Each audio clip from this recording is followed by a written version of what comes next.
Сәлем достар, менің арнама қош келдіңіздер. Бүгін мынандай рогаликтер жасаймыз. Ол аздап тәтті, өгілмелі және қытырлақ болады.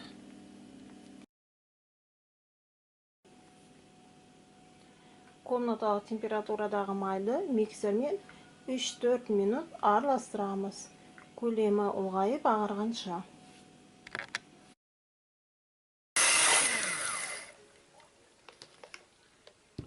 Енді бұл майға бір шымшым тұз саламыз және сметананы құямыз.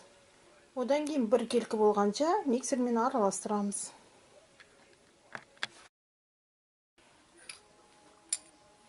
Онға содан саламын, араластырып аламын.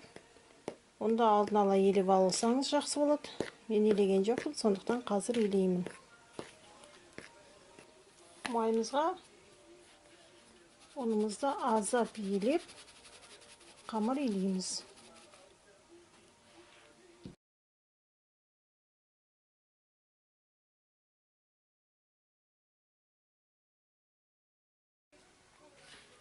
Енді нан елеймін бір келкі болғанша. Өгілмелі қамырды көп елеп тұруға болмайды. Қамырды қолға жабысқаны кеткенше елейміз.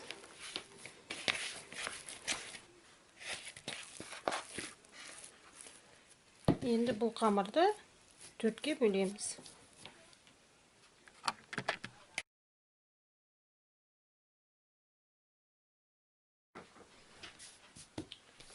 Аздап ұн сеуіп, оған тестаны біраз аунатып аламын.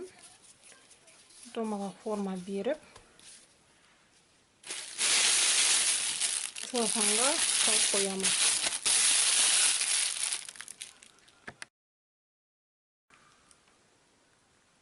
Енді бұл тесталарды холодильникке 1 сағатқа қоямын.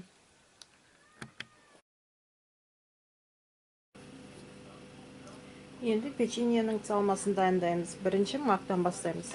Мақты ыдысқа саламыз.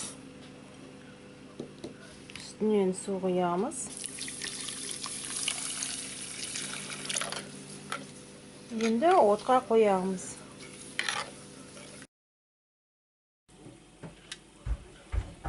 Магымыз қайнап жатыр. Енді 20 минут пісіремін. Мақты оттан алдым. Енді сүзіп аламын.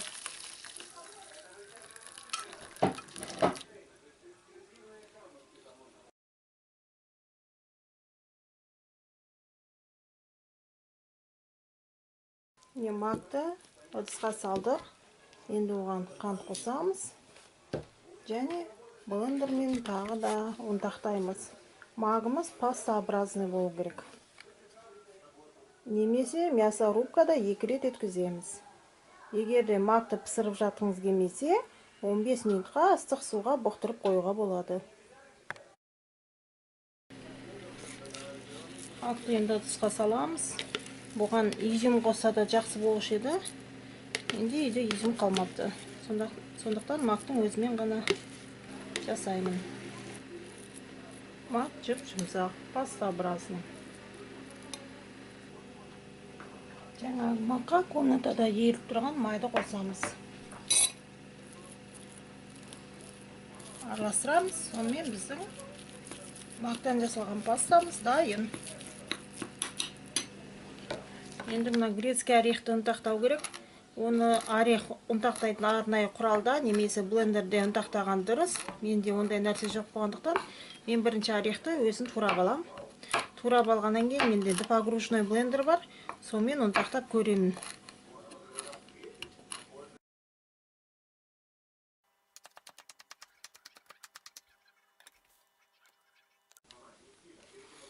Шақпенен ұнтақталған орехтарымызды енді мынандай погружной блендермен ұнтақтаймын.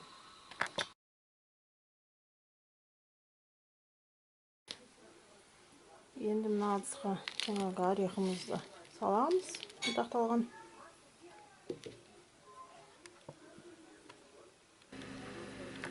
Ұнтақталған орехқа қайнап тұрған сүттен 3-4 қасық қоямыз. Ол бізде пастообразный болу керек. бірақ сұйық болмау керек. Консистенциясына қараңыздар. 3 қасық жетті. Енді оған қант қосамын. Жақсылап араластырамын. Міне ореховая пастамыз дайын. Оның арасына шоколад та қосып жіберуге болады ұнтақтап. Сонымен міне печеньенің ішіне салатын 2 түрлі салмамыз, начинкамыз дайын. Мақ және грецкий орех. Холодильниктен дайындап қойған песочный тестамызды алдық. Жуандығы 1-2 мм болатын нан жаямыз.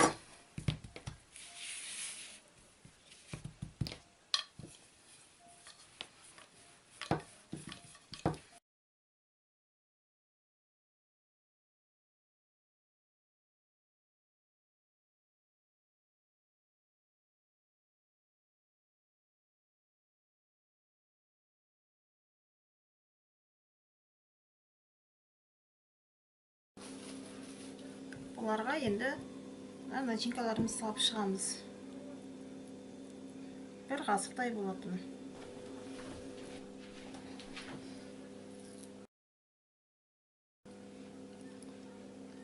Енді шетінен бастап орап шығамыз.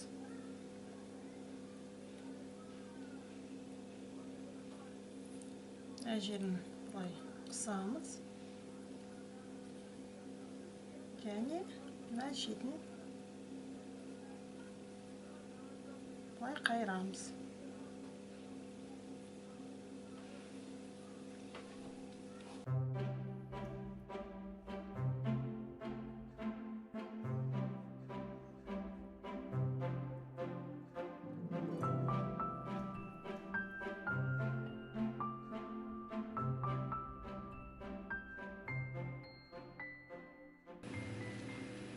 Противенге печеньелерімізді жайғастырамыз. 170 градуста қызып тұрған духовкаға жарты сағатқа қоямыз. Сарғайғанша пісірамыз. Рогаликтарымызды духовкадан алып шықтық. Енді суытып қоямыз. Рогаликтарымыз полностью суығанда оның үстіне глазур дайындаймыз. Немесе глазурды ұнатпасаңыздар жақпауға болады. Только рогаликтің ішіне қантты көбірек салу керек болады, себебі онда оның тәттілігі аз болады.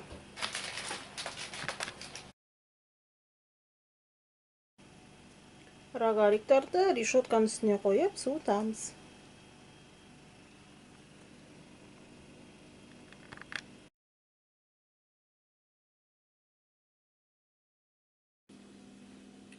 Сахарный пудрадан глазур жасаймыз. Енді оған ыстық су құямыз. 1 немесе 2 қасық. Сұйық та болмау керек, және қою да болмау керек. Енді жақсылап араластырамыз. Егер де глазурымыз сұйықтау болып кетсе, тағы да пудра қосамыз, ал қою болса, наоборот, су қосамыз. Егер де печеньеға жағып жатқанда глазурымыз қатып бара жатса, су қоюға болады. Қоюланып бара жатса. Осылай жақсылап араластырамыз. Сахарный пудраны езіп болғаннан кейін 1-2 қасық лимонный сок құямыз. Шұқыл дәм береді жақсы.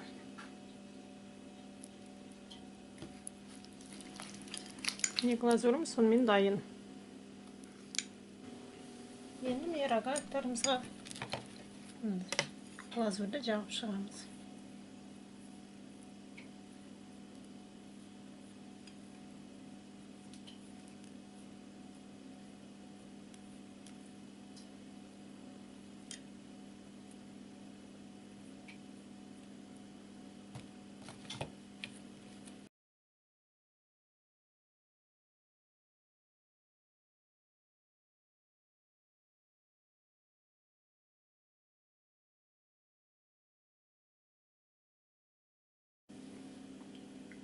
Рогаликтарымыз дайын.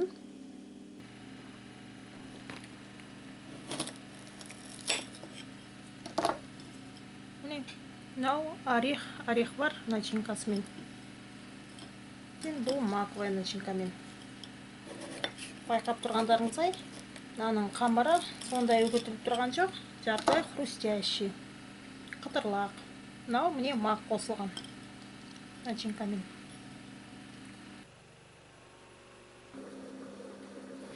Рогаликтің ореховый пастасы бары дәмдірек екен. Қарағандарыңызға рахмет. Сау болыңыздар. Жасап көріңіздер.